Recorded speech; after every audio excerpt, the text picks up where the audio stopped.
I remember the first woman that made me realize I wanted to be child free. Actually, there's so many things I learned from this woman. I've had a lot of mentors in my life, and I just want to share something that maybe will inspire you. Oh my God, there's dog hair all over me. Sorry. So one of my bosses, she was a production designer. I worked with her in the film industry, and I did props and set dressing and stuff for her. Now, the film industry, if you know anything about it, is one of the most toxic industries out there. You know, maybe even worse than tech bros. I'm not sure. They're probably like neck and neck, Wall Street, all of those, right? Comedy, any industry that is mostly men. The rafting world and the outdoor world is a lot like this, although they think they're progressive. But anyway, these worlds are very hard to navigate as a woman. Now, as a white woman, it's way easier for me to navigate than a Black, Indigenous, or another woman of color, or trans women, or anyone who's, discriminated against regularly in general.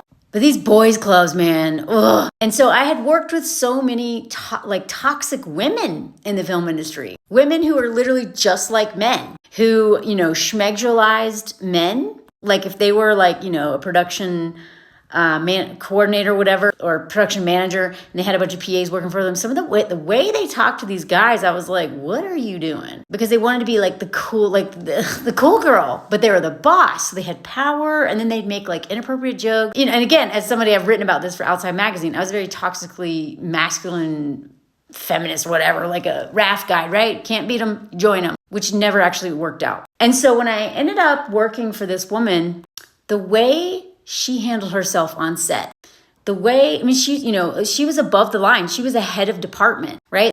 So the head of department, it has so much responsibility. They are like, they'd be like the equivalent of like the board of directors for a corporation, right? They have a whole team that works below them. And she was so good. She was with all men. She looked eyeball to eyeball to these men. She was never afraid to talk to them, but she never played their game. She refused to use their tactics. She was very direct, but she was very thoughtful. She was more direct than thoughtful because men, the other way she'd get pushed around. But with us, she was such a great boss. Like she treated us. She called us out. One of the guys, he was like, a drunk, and he was missing work and really screwing over the team. The way she handled that was with so much love, because she was like, I'm not going to let you do this. I care about you. I love you. You need help. And if you if you do this one more time, we're done. I will still always care about you, but we're done. She gave consequences, but she always cared and loved us, right? So I learned how I want to be a boss from her. If I'm ever in a position to be a boss, right? I don't know, maybe anyway. I want to handle people with that much respect and grace and confidence. She also is child-free, and she's also married. And I was like, what? So you're just not going to have kids, right? And you're like, your husband's okay with y'all not having kids? Because by then I was starting to catch on to the fact that men are the ones who actually trap women into marriage. And men are the ones who push for kids and trap women with kids. And she's like, no, I don't want kids. I love my career. We could never fit in with it. Neither one of us want kids, And they lived on the other side of the country. She just swoop into New York and do this production. And she kept her apartment in the West Village, this tiny apartment. But it was so she was so successful and so good at what she did. And she was fulfilled. She was in a happy marriage as far as I know. No kids. And she was 10 years older than me. So I was like, oh, wow. This is why I always like to have people that I mentor who are, who haven't been through all the stuff I've been. I try to mentor people, and I also have mentors. And I think that's the best way to go, right? I've always got more to learn. There's so much wisdom that I get from women who are older than me because they have more lived experiences, right? That also, and apparently I inspire them somehow too, which is cool. And then I also learned so much from women below me because fresh new ideas. And I learned so much from younger women too, right? But I remember just seeing in the flesh, somebody living a different way than I was told was possible. It gave me a North Star. I didn't think I'd ever get married, honestly. I didn't even care about that. But I was like, oh, it's possible to be an amazing boss, successful career woman in the arts too, and be married but child-free, cool. So I invited her to our wedding. We had a Zoom wedding because it was here in France. We had a few close family members and a few friends, but it was a very, very small wedding. I mean, it was also a cheap wedding. But I had like 200 friends and family in the United States who were watching on Zoom. And so my friend Liz was like, just invite anybody who meant anything. If you don't have to talk to them forever, just invite them, because they don't have to buy a present. They don't have to like fly across the world to come see you. They literally can just watch you while drinking coffee and eat breakfast, or literally from bed. So I was like, okay. So I invited a bunch of people, afraid that it would insult them, but I invited them anyway. And she was one of the people I invited. And so she sent me money, which I wasn't expecting, as like a little wedding gift. So I left her a long message, and I basically said kind of everything I just told y'all, being like, you were my hero. You gave me, whatever, all this stuff. I'm not going to repeat it. I want to read y'all her response. Hi, Melanie. I listened to your audio message this morning right before I left for the gym. I cried. It was beautiful. A beautiful message to receive. Now, hours later, I am still welling up simply thinking about it.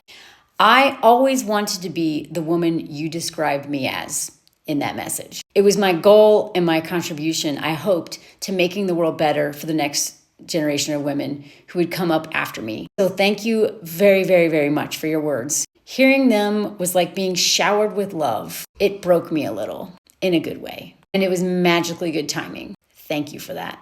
And then she went on to talk about how thrilled she was to be at our wedding, how proud she is of me and my writing career, because she always knew that I was working in film, but I really wanted to be a writer. And, she showered me with all kinds of love, and I'm not going to go into all that because y'all probably get bored by that. The point is, that's why I do this. I just want to show people, but especially women who've, whatever, who hated themselves. I just want to show y'all another way. Maybe it's your cup of tea, maybe not. I just want to just show, just by example, another way. And show y'all how, where I came from too, because I really shouldn't be alive.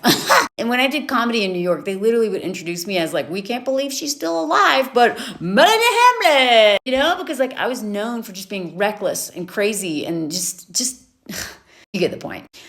I also basically learned from sending that message how important it is if you feel something about someone. And I've actually done this for most of my life. Whenever I feel especially if it's a woman older than me, or anyone, but usually it's a woman older than me, because I didn't really ever have an auntie, but I had a lot of surrogate aunties. Whenever they made a huge impact on my life, I tried to tell them. Also, whenever I had teachers or professors who made a huge impact on my life, and some of them they did, I would send them a message being like, I need you to know how much your class changed my life and how I think about the world and myself and la la la. I didn't hold back. Now, sometimes I feel stupid doing that, but I have learned that it's worth taking that risk, because you don't know how much some people need to hear that. When I read that she has been wanting to hear a message like that her whole life, that's why she does what she does. I was like, wow, I didn't realize that she needed that kind of validation. She didn't need it, but it was really nice to hear. And also in doing so, she gave me all kinds of love back that I was like, oh, wow, I inspire you. I impress you. You're proud of me. You're proud of me, Really strong mentorship and having people who really role model things. It's so important, y'all. And it doesn't matter how old you are. I always have mentors. I always have mentors. And I feel like it's my responsibility by giving back what they give to me. So, I hope that my stories have an impact with some of y'all. Or if anything else, they entertain. And if you have a mentor that you're thinking about while I'm telling you this story, tell them. Worst they can do is just ghost you. Oh, maybe it could be worse than that, but it's an act of vulnerability. And it might be the most important letter or email or text they've ever gotten. You never know.